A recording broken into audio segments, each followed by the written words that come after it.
Hi అండి. Welcome to Shreyanshi's kitchen. ఈరోజు special అయితే పోహా టిఫిన్ అనమాట. సో మనకి స్నాక్స్ అయినా సరే, టిఫిన్లోకైనా సరే, మార్నింగ్ అయినా ఈవినింగ్ అయినా చేసుకోవడానికి అది సింపుల్గా ఫాస్ట్గా ఒక 2-3 మినిట్స్లో అయిపోయే రెసిపీ అనమాట. ముందుగా ఒక కప్పు దొడ్డటుకులు ఒక 2 టైమ్స్ వాష్ చేసి వాటిని వాటర్ వంపేసేయండి. ఆ ఉన్న తడి సరిపోతుంది. వాటర్ ఏం వేయకండి, వంపేసి పక్కన పెట్టుకోండి.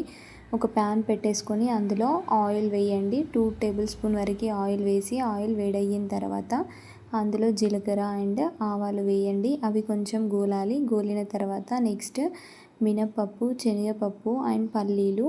అవి మినపప్పు, శనగపప్పు 1 స్పూన్ తీసుకోండి, కానీ పల్లీలు ఒక 2 స్పూన్స్ వరకు తీసుకోండి. అవి వేగి చాలా మంచి టేస్ట్ వస్తాయి అన్నమాట మనం పోహ తింటున్నప్పుడు. అండ్ నెక్స్ట్ ఒక పెద్ద సైజు ఆనియన్ని చిన్నగా కట్ చేసి వేయండి. ఒక 2 పచ్చిమిర్చి యాడ్ చేయండి. ఎక్కువ స్పైసీ కావాలంటే ఇంకొక 2 అయినా యాడ్ చేసుకోవచ్చు. ఇందులో మనం కారం యూజ్ చేయం కాబట్టి. సో ఒక 2 పచ్చిమిర్చీస్, ఒక కప్పు ఆనియన్స్ వేసి కొంచెం ఫ్రై అవ్వనివ్వండి. ఫ్రై అయిన తర్వాత అవి కొంచెం మెత్తబడ్డాక మళ్ళీ మనకి టేస్ట్కి సరిపడినంత సాల్ట్ యాడ్ చేయండి. సో సాల్ట్ అనేది ఇప్పుడే చూసుకొని యాడ్ చేసుకోండి.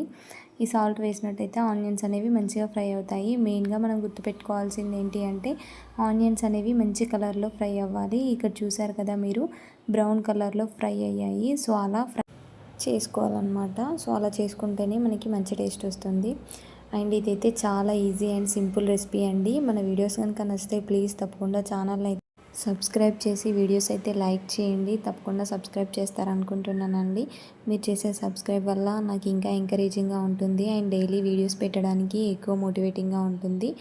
అండ్ నెక్స్ట్ ఇందులో మనం కరివేపాకు యాడ్ చేయాలండి. సో కరివేపాకు అనేది మిడిల్లో ఉంచి, ఆనియన్స్ అన్నీ ఫ్రై అయ్యాయి కాబట్టి చుట్టూ అనేసి మిడిల్లో కరివేపాకు పెట్టండి.